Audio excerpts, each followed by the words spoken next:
país, nas terras de além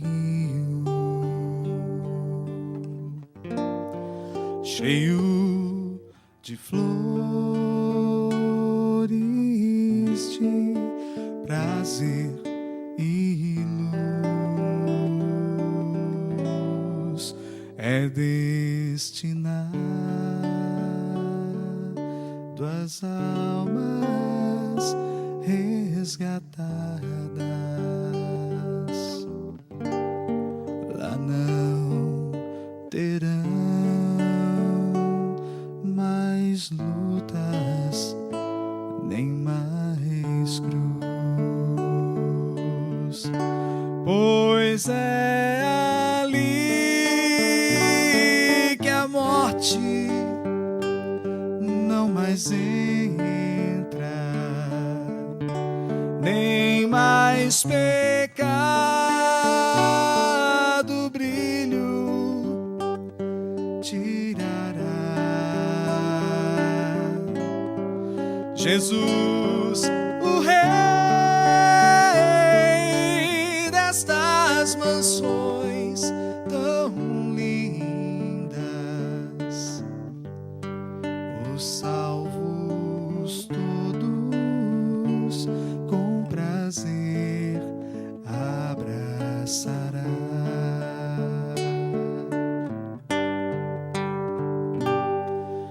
Lindo país, eu vejo a brisa mansa. No programa de hoje estaremos conversando com o senhor Gilvan Marcos Taveira de Medeiros, que é coordenador terapêutico da instituição Cláudia Mâncio, falando sobre um tema muito interessante, render-se para vencer. E você, telespectador, você acredita que uma pessoa que chegou realmente às ruínas da dependência, do uso, tem uma maneira de sair dessa? Pois vocês vão ver a história desse rapaz. E se você tiver alguma dúvida, entre em contato conosco através do nosso e-mail programaabc@netservicos.com.br ou pela nossa linha hotline, que é 11 28 18 17 00, e tire suas dúvidas. E eu vou tirar um pouquinho das minhas. Eu já conheço o Gilvan há algum tempo e é uma pessoa gabaritada, que sabe muita coisa, não só pelo histórico de vida, mas pela sua dedicação. Fez já cursos no DENARC, na FEBRACT e atua hoje cursando o curso de aconselhamento em dependência química na Unifesp. Eu sei que é um curso maravilhoso, a gente já passou por lá, já fizemos, e eu sei que você está gostando muito. É isso? Exatamente. Muito obrigado pela sua presença, é um prazer tê-lo com a gente. Eu que agradeço. Escolher assim esse trabalho, ser um coordenador, ser um terapeuta dentro de uma comunidade, eu sei que há todo um processo. Não é tão fácil escolher, optar por esse trabalho. Que a gente que lida com vocês, costumo dizer que precisa passar algumas centenas de pessoas para falar assim, eu gostaria um dia de desenvolver esse trabalho, ou mesmo procurar cursos que viabilizasse essa pessoa a estar dentro de uma comunidade. Como esse processo ocorreu com você? Eu comecei o meu histórico de internação muito cedo. Então, a partir desse princípio, eu tive uma dificuldade de saber qual que seria, né, o meu problema ou o que estaria acontecendo comigo. Partindo disso, eu decidi começar a minha vida buscando algo diferente. Eu tinha a minha profissão, tinha a minha remuneração, conseguia ali, né, até me manter ou ser um usuário, né, que mantinha as suas dívidas ou que conseguia arcar com as suas responsabilidades, mas não conseguia me manter. O meu histórico de recaídas se tornou muito constante. Partindo desse princípio, eu decidi começar a estudar o que eu tinha. Eu comecei a me interessar em saber o porquê que isso poderia estar acontecendo.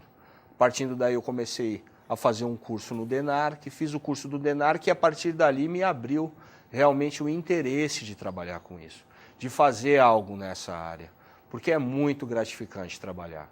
né, na área da dependência química. É muito interessante a gente conseguir ver pessoas que tiveram formações, assim como eu tive uma formação boa, tive uma educação boa, e quantas vezes fui questionado até mesmo por familiares, né, aonde foi que nós erramos, o que foi que aconteceu. E eu mesmo tendo essas dúvidas, o que foi que aconteceu com a minha vida, por que eu não consegui, de alguma forma, trilhar aqueles planos ou aqueles sonhos que eu tinha, né? Se me permite, contando um pouco da história. Sem dúvida. Eu sempre tive sonho de trabalhar com show, de trabalhar com um evento.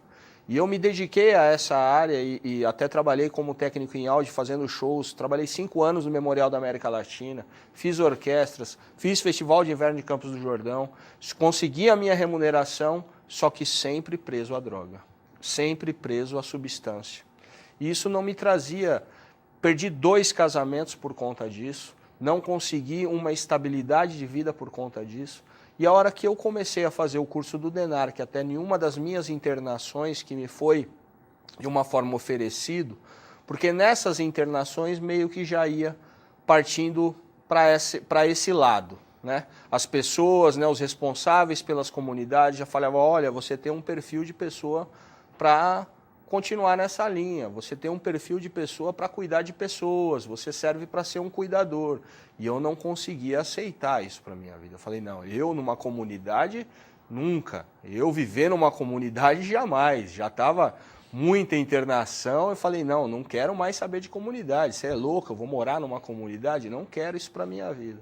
E quando eu fiz o DENARC, ali me despertou eu poder aprender um pouco mais, eu poder me aprofundar nessa área e tentar ajudar outras pessoas, né? E assim como nós até foi escolhido, né, esse tema com relação ao render-se, e eu só vi que realmente com essa rendição, com esse meu interesse em poder ajudar para ser ajudado, foi quando eu comecei a trilhar o meu caminho de recuperação. Então, para mim, foi ponto determinante eu tomar essa opção de começar a ajudar as pessoas, de começar a trilhar um caminho de recuperação ajudando, foi aonde eu consegui manter o que eu vinha conquistando. Mas isso é muito difícil, uma pessoa, no decorrer da sua própria recuperação, perceber esse lado altruísta, esse lado da compaixão. Porque você mesmo disse que você tinha uma vida econômica, rentável, acabou perdendo seus relacionamentos e teus sonhos ficaram em segundo, em terceiro plano. E você desacreditou desses sonhos? Na realidade, não.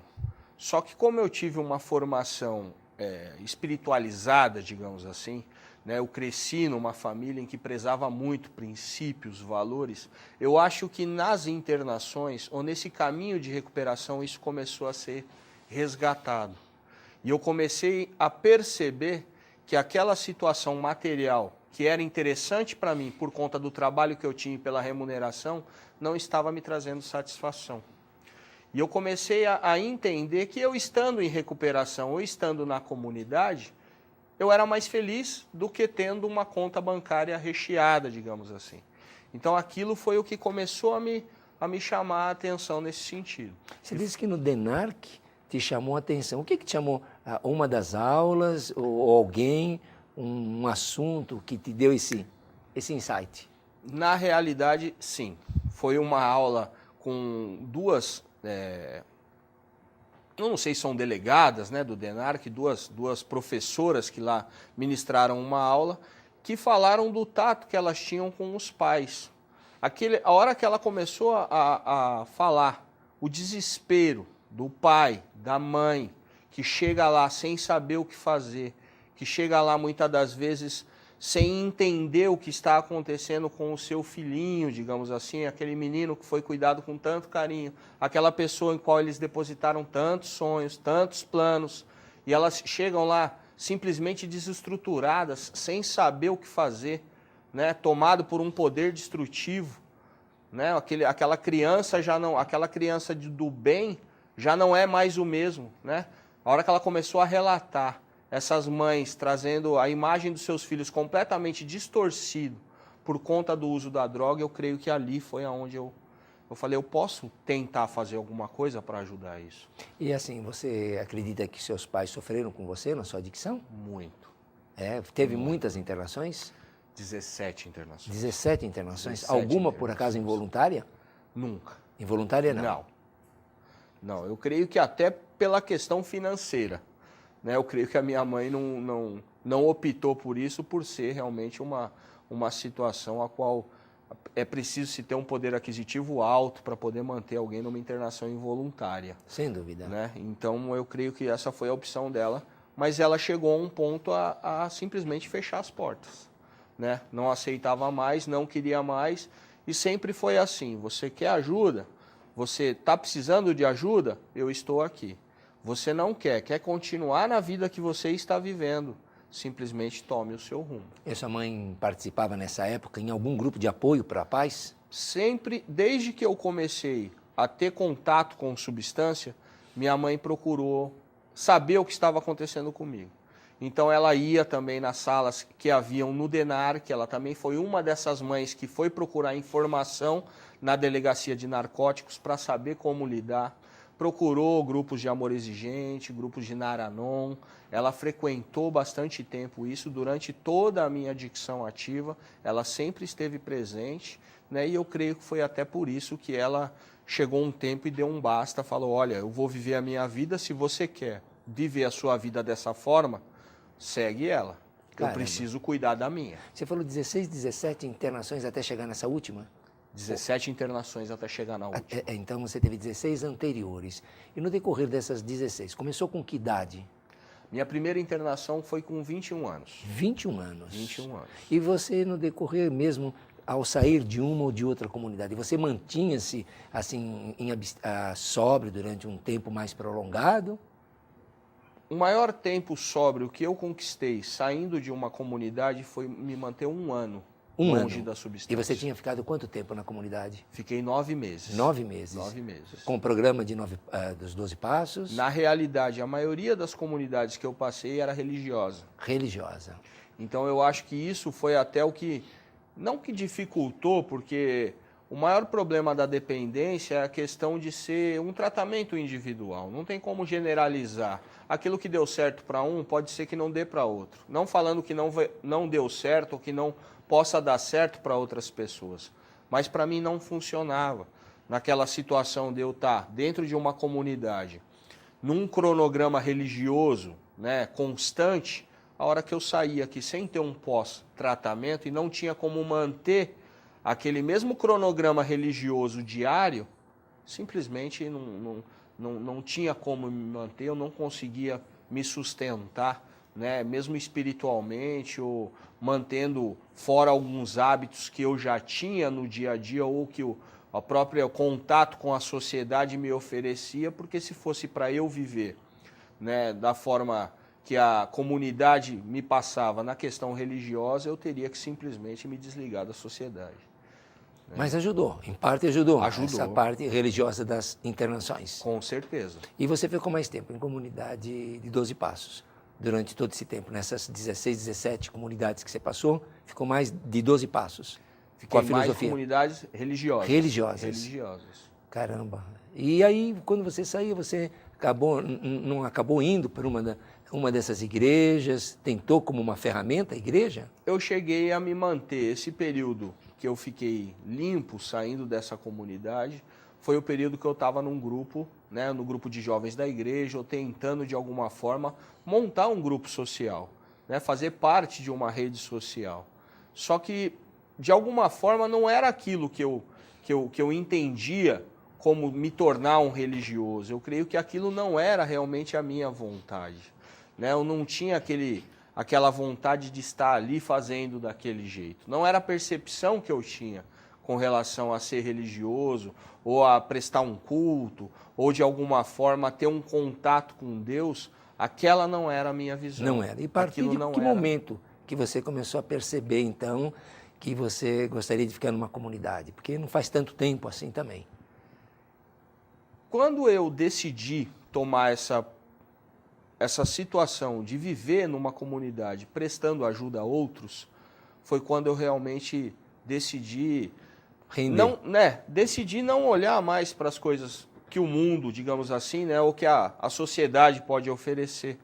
Então, quando eu decidi partir para essa rendição, foi quando eu tomei realmente a decisão de falei, olha, o que eu quero para a minha vida hoje é isso, né? É viver em comunidade, cuidando de outras pessoas, fazendo com que a minha experiência possa ser útil para outras pessoas, né? E de uma certa forma me desprendi dessa situação. E buscar também conhecimento, porque você está cursando agora a Unifesp. Estou cursando a Unifesp. Quer dizer, você percebeu que também o conhecimento iria enriquecer um trabalho dentro de uma comunidade. Eu vi que não tem como, até por conta de eu ter participado de várias comunidades, sem o conhecimento do que está se passando, ou na minha cabeça, ou no meu corpo, ou até por conta de alguma comorbidade que eu possa ter, né? Que seja psicológica, ou que seja de alguma forma que altere o meu físico, ou que eu tive algum problema biológico, ou tive alguma parte hereditária em todos esses fatores, eu nunca conseguiria me manter limpo, pelo menos para mim. Então eu vi que a informação ela é extremamente importante para que eu possa mudar a minha opinião, né? Tudo bem de eu ter uma informação de que a droga não é boa, mas se eu não tiver uma explicação de por que ela não é boa, ou que mal que ela pode causar em mim, eu não vou conseguir mudar de opinião. Então agora a informação que você está tendo, você está percebendo os efeitos fisiológicos, acarretando até mesmo de uma herança biológica e incidindo em comportamentos psicossociais, grupos, você com as suas dificuldades, frustração, pensamentos, enfim, coisa. Então, unindo toda essa rede desses profissionais ou dessa nova visão, você percebe que pode ajudar mais aquele que está chegando.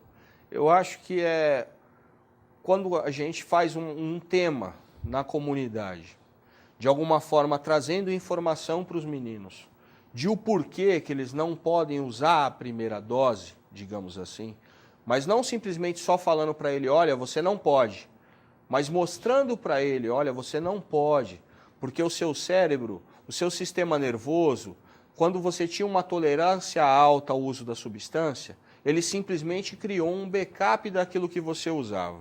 E se você usar novamente uma primeira dose, o seu sistema nervoso, zelando pela sobrevivência do seu corpo, vai retornar esse backup e você vai voltar a usar o mesmo tanto que você usava quando você veio se internar. Eu acho que aí ele vai...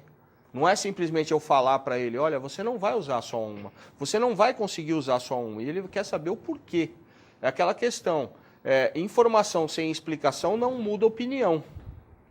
Então não adianta eu dar uma informação para o menino sem ter uma explicação de o que está acontecendo. É a memória fisiológica. Exatamente. O corpo se adapta e ele vai buscar a resposta. E ele vai buscar uma neuroadaptação automaticamente para se manter vivo, para conseguir manter a sobrevivência. Então eu acho que esse cunho da informação ele é muito importante, porque assim, nós vemos, né, hoje Cracolândia cheia, que é o assunto, né, essa epidemia do crack, mas nós não vemos adicto, pessoas que não têm que não sejam, ele não se tornou adicto por não ter um nível cultural. São pessoas inteligentes, extremamente inteligentes. Então, eles querem saber o que está acontecendo. Sem dúvida. O porquê que eles não podem fazer. Então, não adianta, muitas das vezes, eu chegar para ele e falar, olha, você não pode fazer isso. Eu tenho que explicar para ele o porquê que ele não pode. Você quer um pouquinho mais a fundo. Você Exatamente. quer mais conhecimento científico. Exatamente. Saber fisiologicamente as reações, né? O que libera mais prazer, o condicionamento como é feito dentro do sistema de prazer e recompensa, como funciona a parte racional, diante das emoções. Realmente fica muito mais fácil para o adicto entender a funcionabilidade do cérebro. Porque uma das aulas que eu tive, que eu achei muito interessante, foi assim, né? O sistema nervoso ele fica dentro de uma caixa óssea muito resistente, que não é para ninguém mexer. A partir do momento que eu mexi ali, com certeza eu baguncei um pouquinho. E essa neuroadaptação, eu não tenho como retomar isso, né, de uma forma organizada, eu parar e pensar, falar, não, agora eu vou ficar bem, agora eu vou ficar legal e passou o problema.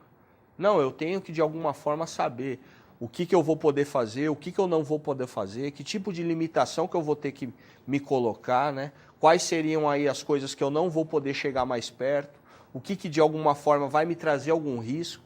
Então eu acho que esse tipo de informação fundamental. É fundamental para o tratamento. Sem dúvida, parabéns. Vamos ver, acredito que tem alguém que queira fazer uma pergunta aí na nossa plateia. Tem? A Aurora, é você? Sou eu. Boa noite. Boa noite. A sua maturidade teve alguma coisa a ver com a sua rendição? A minha maturidade... Teve algo a ver com a sua rendição? Com certeza. Com certeza. Eu não teria tomado essa decisão, creio que se fosse alguns anos atrás. Né? Eu creio que tudo foi um processo. Né? Não foi uma coisa que aconteceu da noite para o dia. Né? Foram várias e várias internações, no qual eu hoje me considero preparado a tomar essa decisão. Né? Então eu vejo, e nisso eu consigo ter um pouquinho de compreensão de por que muitas das vezes o jovem, né, abaixo dos 20 anos, para ele fica mais complicado tomar uma decisão de não poder mais fazer algumas determinadas coisas, né, do que para uma pessoa que já passou de um nível aí etário um pouco maior, para ela poder saber que ela não pode fazer isso, ou ela, muitas das vezes até de tanto bater a cabeça, como a gente diria, né, de tanto quebrar a cara, né, de uma forma mais clara, ela acaba aprendendo e vendo que não pode mais. Então eu creio que a maturidade, a experiência é o que leva a uma rendição completa. Sem isso, eu particularmente não consegui. Eu acredito que dificilmente uma pessoa que seja portadora dessa doença, da adicção, ou seja, a pessoa que tem esse carinho, esse amor, essa dependência mesmo, escrava do uso, ela consiga outra maneira que não seja pela dor. Geralmente pessoas que acabam fazendo o que você está se propondo a fazer, tem que ter esse caminho. Eu não conheço outro. Assim, de livre, espontânea vontade, como você falou, você tem que abrir mão de sonhos, você tem que abrir mão de relacionamento. É um sacerdócio, praticamente, fazer um trabalho dentro de uma comunidade. Porque uma das tradições, existe toda uma estrutura de filosofia dentro da programação. Sim. A primeira tradição já diz, o bem-estar é do outro, não é o meu. Eu tenho que descentralizar os meus olhos no meu ego e olhar para o meu próximo. Senão, não me vejo. Então, assim, a nossa formação, dentro da sua sociabilidade até hoje, foi sempre de ter, de ser, né? Assim, a coisa da aparência, do glamour, das ribaltas, tem que ter as luzes. É assim que as pessoas normalmente são criadas. E você tem que abrir mão disso. E o interessante é que até mesmo dentro de um programa de tratamento, né, o qual nós adotamos na comunidade, que é o programa de 12 Passos, ele bate de frente com relação a isso que é a parte espiritual da doença, né, que seria o egocentrismo. É onde é somente a minha vontade que interessa, é somente a forma com que eu quero fazer a que vale, só o jeito que eu sei fazer que é o certo. Então aí é que entra um pouquinho desse quebra, né? Quebrando esses paradigmas aí da doença, né? Quebrando essas regras que a doença impõe de eu ter que abrir mão. Né? Eu sozinho, né? Como o programa tem alguns chavões, e um muito interessante é eu sozinho estou mal acompanhado. Então assim, eu comigo mesmo, tomando as decisões que eu acho que eu devo fazer, já não são as melhores possíveis. Então eu preciso de ajuda. Eu preciso tirar o meu egoísmo. Eu preciso, de alguma forma, não olhar mais só para mim ou só querer fazer aquilo que eu acho que é o certo. Sem dúvida. Então esse desprendimento com relação ao material, ele se faz necessário em um programa de recuperação. Mesmo que não seja para a pessoa abdicar dos seus sonhos ou dos seus desejos, porque o programa também ele oferece qualidade de vida. Né? E a pessoa tem como ter uma vida após as drogas, mas ele faz com que a pessoa consiga refletir um pouquinho mais com relação às suas necessidades espirituais também, não somente às suas necessidades materiais. Né? Então o programa ele traz muito essa situação de eu começar a resgatar valores, resgatar princípios e poder aí saber a dividir, né? Coisinhas que até, digamos, os pais ensinavam, né? Olha, não é só para você, divide com o amiguinho, né? Olha, divide sua bala com ele, divide seu chocolate com ele. E o mundo, de uma certa forma, já não ensina mais isso. Sem Né? dúvida. Isso é meu. É meu, é meu. As crianças hoje elas são mais egoístas do que antigamente, porque o mundo ele evoluiu dessa forma, né? Muitas das vezes até enaltecendo o egoísmo, fazendo com que o esperto, né? Aquele que é o esperto, aquele que é o que tira vantagem, ele sim tem valor, né? O que quer dividir, aquele que já não é mais, não quer tudo para ele já é taxado de trouxa, né? É o bonzinho, é o bobinho. bonzinho, é o bobinho, né? Exatamente. Então, digamos que essa evolução aí, né, que o mundo teve colaborou um pouco com essa relação do egoísmo, né? E a gente vê muito isso confrontando com a doença. Parabéns, eu gostei dessa forma de você focar a espiritualidade, o oposto do egoísmo. É quando eu me volto para o próximo, eu abro e recapturo valores que aprendeu na infância, do amar, do dar, do abraçar, de olhar para o próximo, dividir, compartilhar. Legal. Olha, tá muito gostoso o nosso bate-papo, mas nós vamos fazer o nosso intervalinho e a gente já volta, porque o assunto agora vai dar muita coisa para você falar, Com viu, Gilvan? certeza. Até já. Até.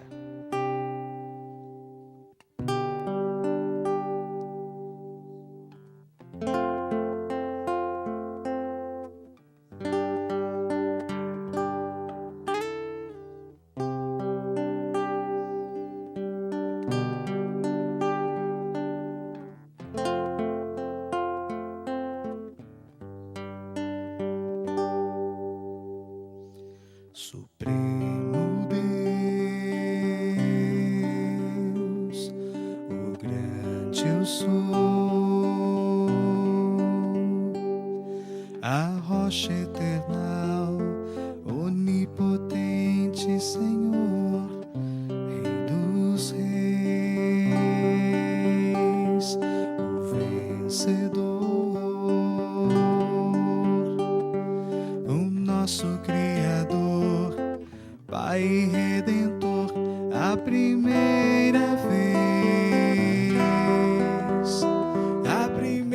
vez que eu o vi correr, meu Pai correu pra mim, tomou-me em seus braços, com amor me abraçou, disse: filho, enfim você voltou, fitou meu olhar, enxugou meu chorar, com perdão em sua voz, disse: filho, eu ainda te amo. Surpreso então fiquei por tanto amor.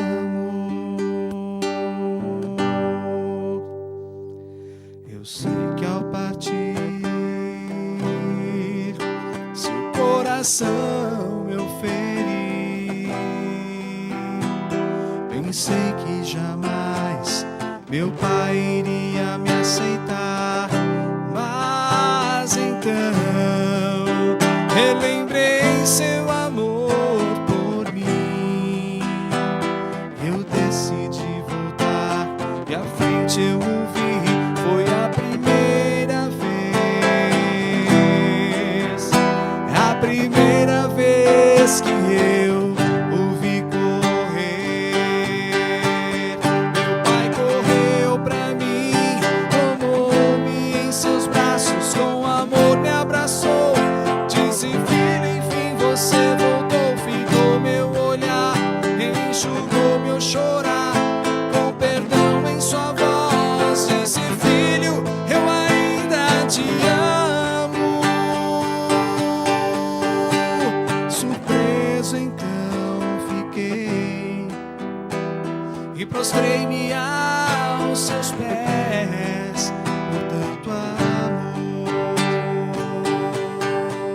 Meu Pai correu pra mim.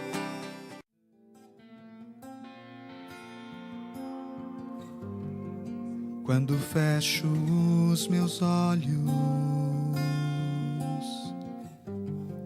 sinto a tua presença, mesmo em meio ao barulho, meu coração está em paz. Quando olho no espelho, vejo um milagre de Deus. Transformou minha vida, um novo dia nasceu. Quero ver tua glória em louvor,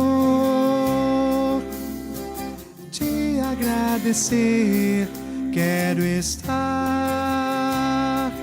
aos teus pés, Senhor.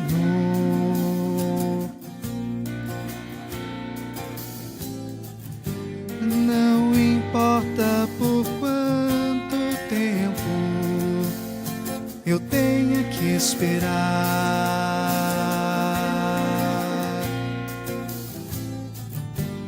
eu só vou me acalmar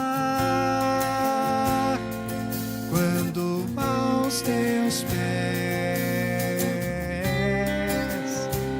me prostrar.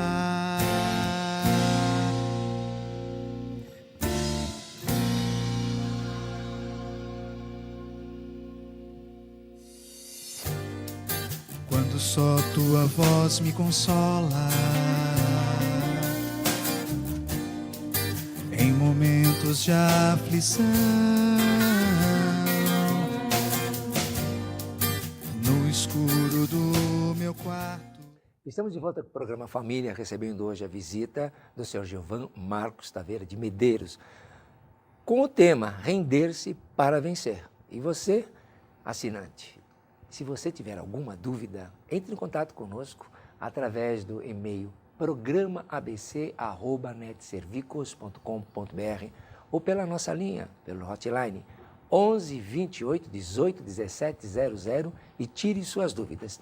Um bate-papo muito interessante e a história de vida de Gilvan, depois de 17 internações, onde ele opta por uma forma diferente de viver a vida dele, optou em ajudar o próximo. Ele percebeu que o grande valor, o grande mérito para permanecer sóbrio no decorrer de tantos anos de sofrimento era se doar, fazer esse trabalho maravilhoso. Por isso está aperfeiçoando seus conhecimentos, estuda hoje na Unifesp como coordenador técnico e está nos falando o quanto é importante ter o conhecimento científico, não só mais aquelas coisas que ele ouviu em tantas outras comunidades. E aí eu faço a minha pergunta: como você chegou a ser coordenador? Ou o que você percebe que o coordenador precisa ter para ser elegível a esse papel? Hoje, o coordenador, ele passa por um processo de total revolução na questão da CT. Por conta de que antigamente tinha que ser aquele que não tinha mais o que fazer, digamos assim, ele se tornava o coordenador, né, ou mesmo o monitor. Seria aquela pessoa que ela não teria mais a opção e ela simplesmente estaria na comunidade, acabaria ficando por ali, né, e receberia esse cargo, né, ou esse título, né, de ser um monitor ou de ser um coordenador. Hoje, para lidar realmente com as pessoas dentro de tudo aquilo que a gente nota, que hoje está sendo descoberto com relação à dependência, simplesmente não se pode mais ser um qualquer, né? Por conta de que eu passei por comunidades em que havia muito aquilo de você fez qualquer coisa, vai cavar buraco. Ou você fez qualquer coisa, a punição era corporal, ou de alguma forma até uma ofensa, ou simplesmente esses coordenadores ou esses monitores faziam com que a pessoa não suportasse ficar mais dentro da comunidade. Hoje, dentro de uma visão nova, até a visão que é adotada na comunidade onde eu trabalho, simplesmente é a questão do amor, da facilitação com relação a que a pessoa possa ficar, porque ela já tomou uma decisão difícil para ela, que seria a de parar de usar, que não é fácil parar de usar, não é uma coisa, não é uma deficiência moral. A ciência hoje ela nos dá essa caução de poder dizer que não é a pessoa que não quer nada da vida que é usuário. É simplesmente uma pessoa que ela teve a infelicidade da somatória de alguns fatores que o levaram ao uso da dependência e aí até se tornar um adicto, né, um escravo dessa dependência. Então, a pessoa ela tem que ser tratada com amor. Ela tem que ser tratada de alguma forma como um ser humano, como um indivíduo, né, como uma persona, não simplesmente como um qualquer ou mais um na multidão. Então, o coordenador ele tem que ter esse feeling, né, digamos assim, de poder notar cada um a cada momento. O coordenador ele necessita hoje de especialização para poder saber quando aquele interno está passando por uma dificuldade, aquele aluno, quando nós costumamos chamar, né, está de alguma forma tendo uma crise de abstinência, ou está tentando manipular, ou está de alguma forma meio que perdido naquele tratamento, ou não sabe ainda o que está acontecendo, porque muitos meninos chegam lá e já começam como a gente costuma dizer, uma lua de mel com a recuperação. Tudo é novidade, saí daquela situação em que eu estava, só que os problemas não acabaram, ou simplesmente não se apagaram, né? Eu costumo dizer para eles que ali não foi um portão milagroso onde eles entraram e acabou os problemas. Os problemas continuam. Agora, o que vale para mim é eu saber lidar com esses problemas. Então, o coordenador ele tem que estar muito atento a tudo isso. Muitas das vezes o aluno, depois de uma semana, depois de 15 dias, começa a cair a ficha do que ele está fazendo ali, ou do que ele causou, né, para a sua família, ou as percas que ele começou a ter. Então, o coordenador ele tem que saber lidar com toda essa situação. E até trazer, né, para esses meninos algum tipo de terapia, como a gente adota na comunidade, que é a terapia racional e emotiva, trazendo para eles algumas coisas com relação às fases do luto, ou mesmo ele começar a saber o que é o pensamento destrutivo, que ele estando sozinho, se isolando, né, estando no núcleo da sua doença, de alguma forma, o pensamento dele vai trair ele vai acabar fazendo alguma besteira ou simplesmente abandonando o tratamento porque não conseguiu aceitar essa situação. Então, trazendo todo esse tipo de informação, eu creio que há uma facilitação para que a pessoa possa ficar. Eu ia perguntar para você sobre a metodologia dentro, Sim. Você já está explicando, então aproveita e já abre mais. Então, eu creio que hoje se faz necessário qualquer coordenador terapêutico ele ter essa visão, né? Ele adotar essa visão como sendo aí uma diretriz para o seu trabalho. Porque ele não está lidando simplesmente com o número, são pessoas, né? São pérolas, são de alguma forma alguns diamantes que não foram lapidados, ou que se perderam na vida e não tiveram a oportunidade de ser lapidados. Então, a oportunidade que a gente tem hoje de poder devolver aí esses jovens, né, de uma forma produtiva, seja para sua mãe, para sua esposa, para os seus filhos, para sua família, não pode ser mais uma pessoa sem treinamento, não pode ser mais uma pessoa sem conhecimento, porque a responsabilidade é muito grande. Então, eu particularmente vejo que hoje, na visão de comunidade terapêutica, a formação de um coordenador ela é indispensável, justamente por conta dessa metodologia, justamente por conta de poder trabalhar esse programa, não de uma forma blindada, como a gente costuma dizer, que tem que ser assim, tem que fazer assim e é assim que é, né? Comigo funcionou assim, então com você vai ter que ser assim também. Então, o coordenador ele tem que ter essa gama aí de opções, porque para um interno, para um aluno, funciona de uma forma. Para outro, eu tenho que lidar de uma forma diferente. Com outro, eu tenho que ter um pouquinho mais de zelo no que eu vou falar. Com outro, eu tenho que ser um pouquinho mais duro. Então, o coordenador ele tem que ter esse jogo de cintura e, para isso, ele necessita de formação.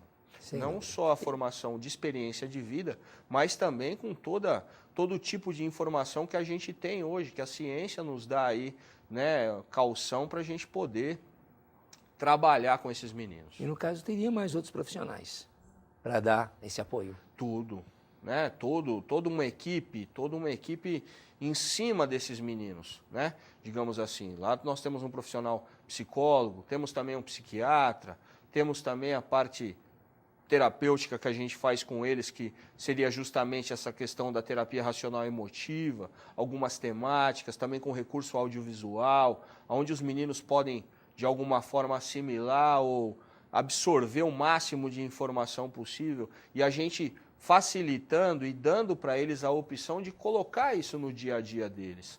colocar isso no trabalho deles no dia a dia, seja numa laboterapia, seja até na questão de responsabilidade de lidar com o zelo da onde ele mora, ou mesmo a manutenção da chácara, né, de uma forma de limpeza, de manter tudo limpo, de manter tudo organizado.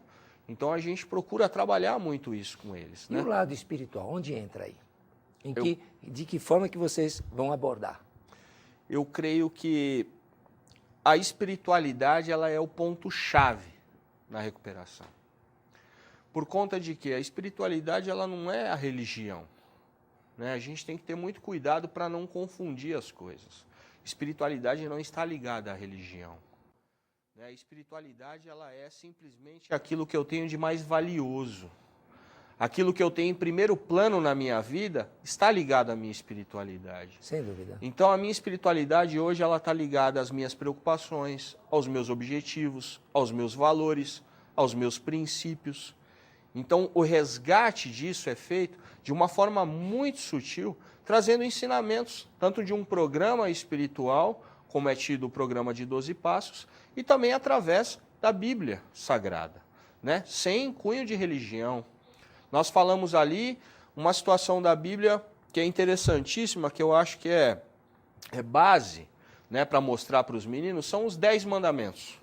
Quando a gente pega os 10 mandamentos, desses 10, 4 são relacionamento com Deus, 1 é relacionamento com pai e mãe, e 5 são relacionamento com o próximo. Nada fala com questão material. Nada fala de questão do que eu vou ter ou o que eu vou deixar de ter. É simplesmente relacionamento. Relacionamento, sem dúvida. É simplesmente troca. Eu dou, mas eu tenho. Não posso fazer isso, não vou roubar, não vou matar, não vou furtar, não vou mentir. Vou honrar o meu pai e a minha mãe. Vou colocar o meu Deus, seja ele qual for, né? Que até o programa me dá essa opção de eu escolher o Deus que eu quiser. Né? Ele só me dá algumas diretrizes, que seja um Deus que seja cuidadoso, que seja amoroso, que seja maior do que eu, mas eu posso escolher o Deus que eu quiser. Aliás, tem pessoas que eu já ouvi, veteranos de muitos anos em grupos, que por não ter a religião e por ter a espiritualidade como o centro da recuperação, ele evoca ou ele traz como o programa em si, ou o grupo que é a consciência coletiva, ele diz, onde está essa consciência, o Deus fala por eles. Então, vocês, essa voz viva da experiência, e é vocês que eu respeito, como o meu Deus. Então, o grupo, para muitos, passa a ser a referência do poder superior. Porque Então, é aquela coisa mesmo, é até o adágio, né? A voz do povo é uma voz mais poderosa. E aquela questão de estar, né, com a mente aberta com relação a saber enxergar na onde muitas das vezes eu não quero ver. Né? É abrir a minha mente para novas experiências, é abrir a minha mente para uma nova voz. Né? Quantas das vezes eu falo, às vezes, para os meninos, mas e como é que Deus vai falar comigo? Falam, às vezes você pode estar descendo ali na escada e uma conversa paralela, vem uma palavra que é para você. Sem dúvida. Muitas das vezes, num momento que você está ali sozinho, desolado, vem uma borboleta e passa por você.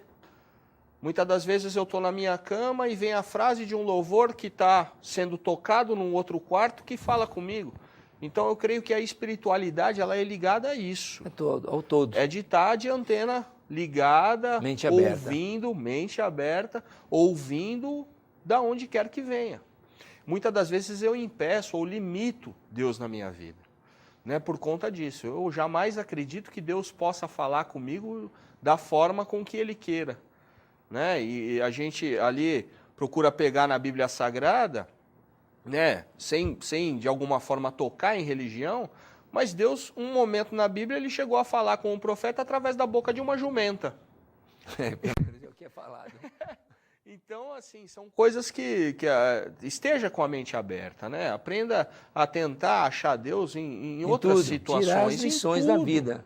Em tudo. No próximo. Né? Muitas das vezes numa situação que, por exemplo, né, furou um pneu de um carro. Qual que é a minha primeira reação? Reclamar porque furou o pneu? Não, agradeça, porque pode ser que aquele pneu furou para não acontecer uma tragédia ali na frente. Verdade. Então, a questão muitas das vezes está nesse foco. Mas vamos né? fazer uma pergunta. Tem alguém que queira fazer uma pergunta na nossa plateia? Sim, sou eu, Pois não, fala lá. Rejane.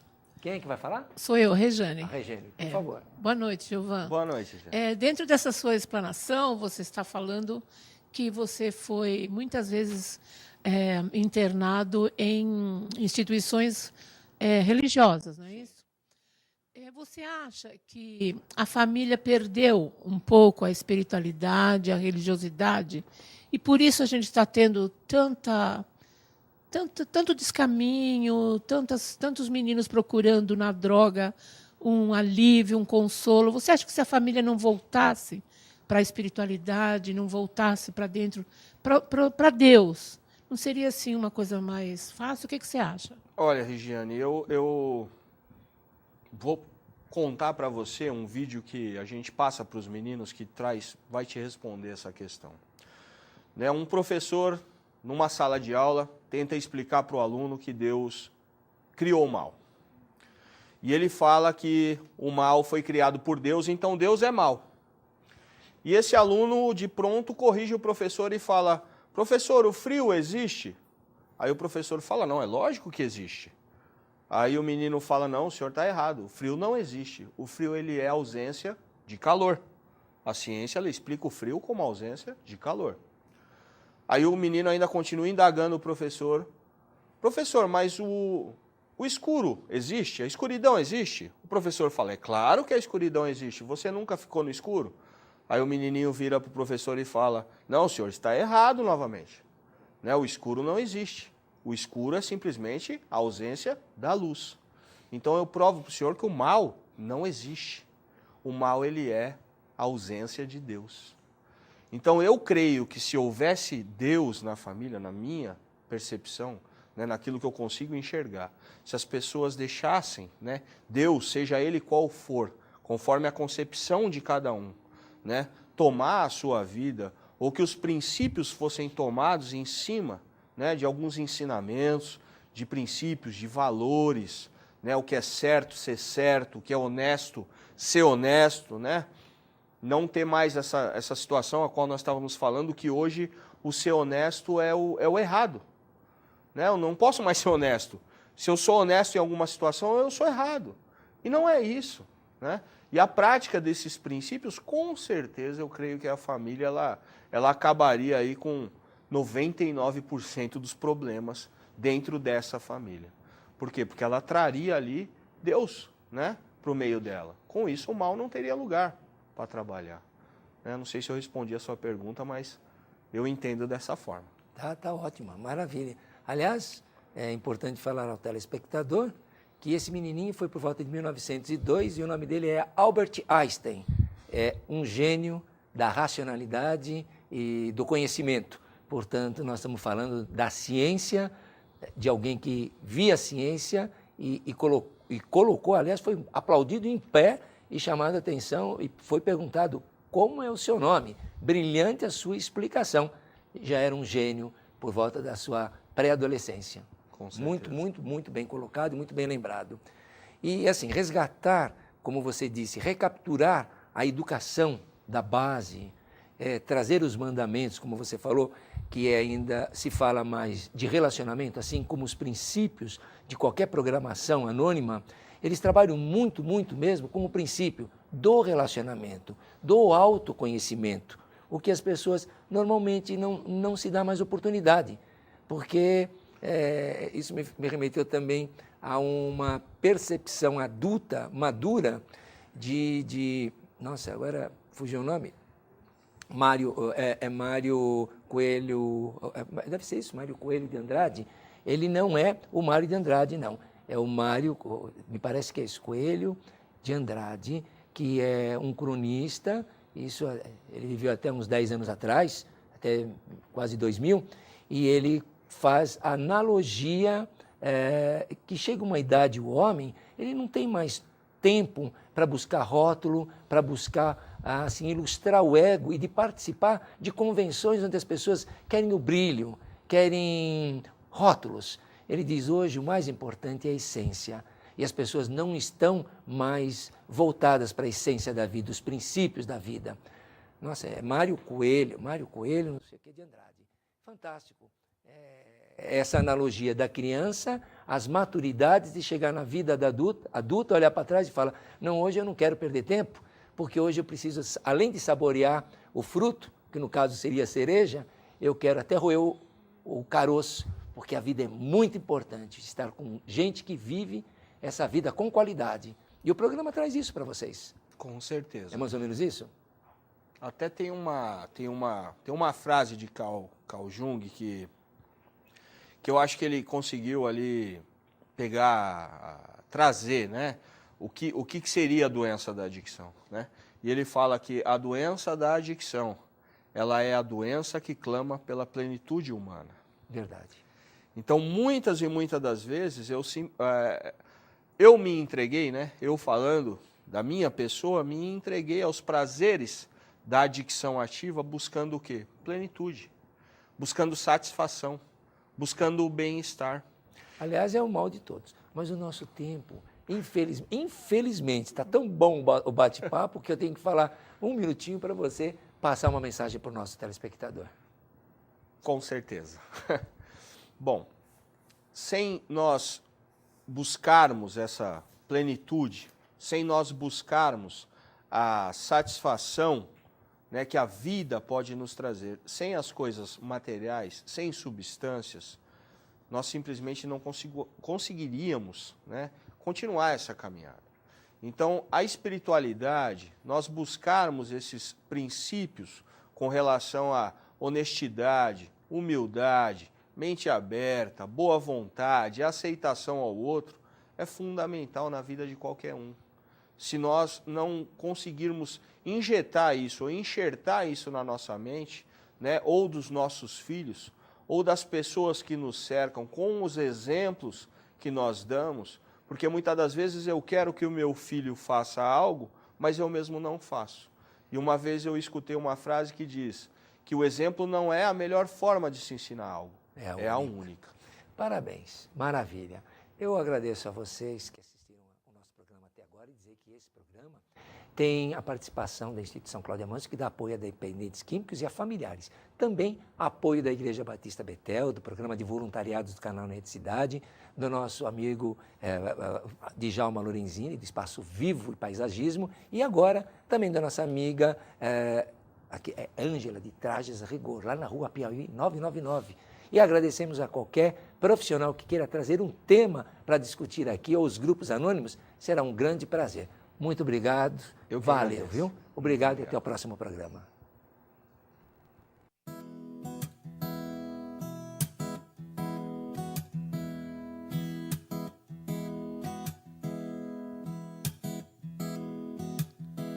Posso imaginar como será quando ao teu lado eu puder andar. Posso imaginar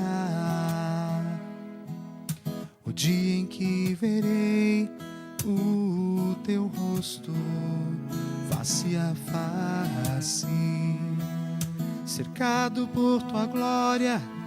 Meu coração posso sentir batendo forte por ti, Jesus. Nesse dia eu vou sorrir, posso imaginar. Posso imaginar.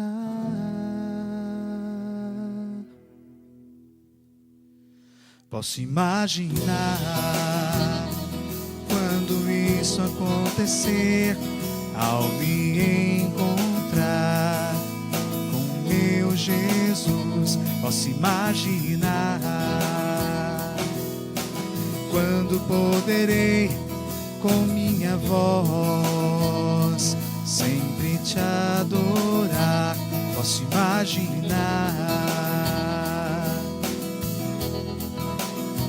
Posso imaginar.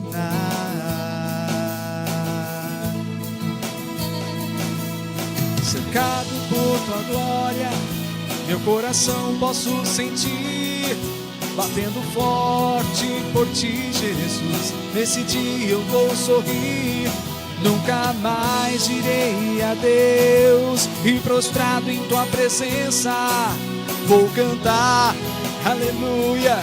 Como é bom ouvir tua voz, posso imaginar, eu posso imaginar,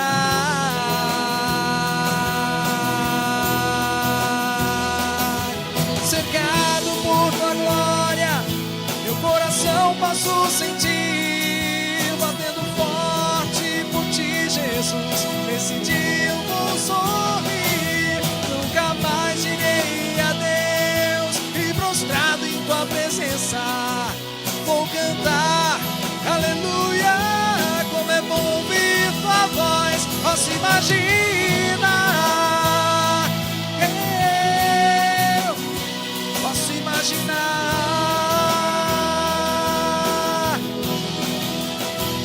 posso imaginar.